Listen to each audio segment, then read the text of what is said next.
I have an uncle that's a multimillionaire, and he told me this once before, because in the beginning, when I was young, when I was a teenager, when I was 16, 17, 18, my uncle, I had a long-ass conversation with him on his yacht.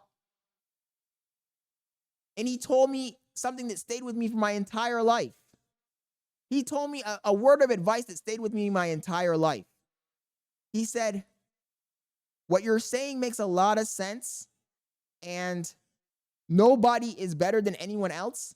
But in this world, there's winners and losers. And if we're all winners, who's going to take out the trash? Mic drop. And then he gave me a Freemason book. He gave me a fucking Freemason book that my mom got so mad she burnt that shit. She's like, I don't understand you listen to your Uncle Tondo. He's a piece of shit. Da da da da da.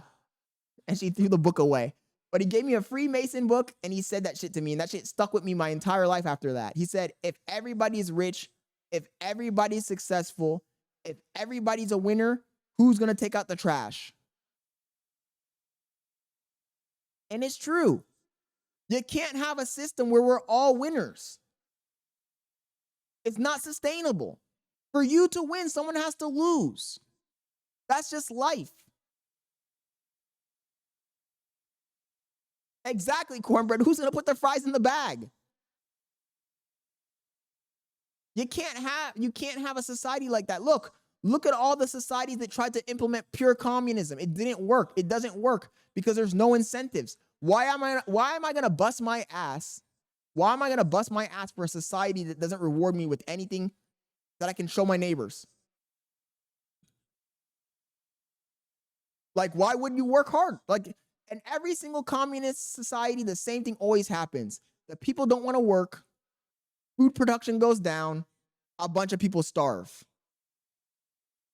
Because you're literally ripping the veil away from the people and showing them that they're slaves. If you're working, you're not getting any pay, and you get free food and a place to stay, you're a fucking slave. You're a fucking slave. The only thing missing is for them to punish you. And the craziest thing is, in communism, for the most part, it usually does spiral down to that point. It spirals to the point where the people are disobeying the government and they really do start implementing punishments. Public humiliation rituals. It always goes down the same path. You could argue that slavery is chattel slavery was communism. You could argue the slaves were equals, right? They had barracks they stayed in. They got free food. Come on, dude. It's not going to work. It's not going to work. My problem has always been, as a human being, observing our societies, observing the political systems, the religious systems, the social hierarchy that we've constructed, and seeing how unnatural it is. Human beings, since the beginning of time, have been trying to escape their instincts. Think about it, chat. That's why we live in such an unnatural world, because we're evading our instincts. Every single creature on this planet seems to have some sort of harmony with the system that they've evolved into, other than us. We're the only species on the planet that is destroying our own ecosystem completely, ravishing the planet. He says, can't really compare the two. Even amongst slaves, there was a hierarchy. I mean, that's the thing, though, Kanai. You're right. There always is going to be a hierarchy. Perhaps the masters of the slaves didn't want them to have hierarchies, but they're human beings, so they're gonna form one no matter what. Human beings, no matter what scenario you're gonna put them in, they're gonna form a hierarchy. No matter what scenario they're in. In prison, you put humans in prison, they form a hierarchy. Whether they're prisoners by the government, just normal prisoners, or whether they're war prisoners, they still form a hierarchy. We're always gonna form a hierarchy, bro. I don't understand why there's, the thing is that weak human beings are the ones that don't want the hierarchy. That's the truth. That's the real truth. If you really analyze the people who push this agenda, every single person who's pushed a communist agenda is because they want to be the one on top. They want to be the head.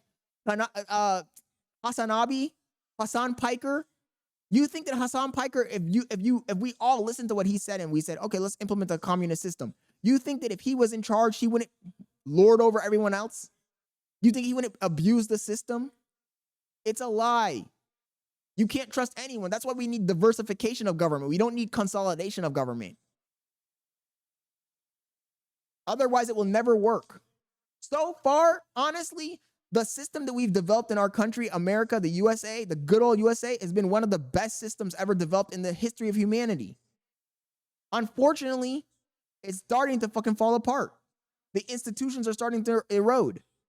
And without the institutions that enforce the rules, the entire society will diverge into something that was not what we expected in the beginning. The founding fathers had an idea of what they wanted, and where it's literally slowly, little by little, being eroded.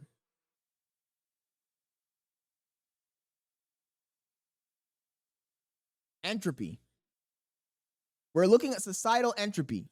But the thing is that every single complex system goes through this. Every single complex system goes through this. As a programmer, I know this firsthand.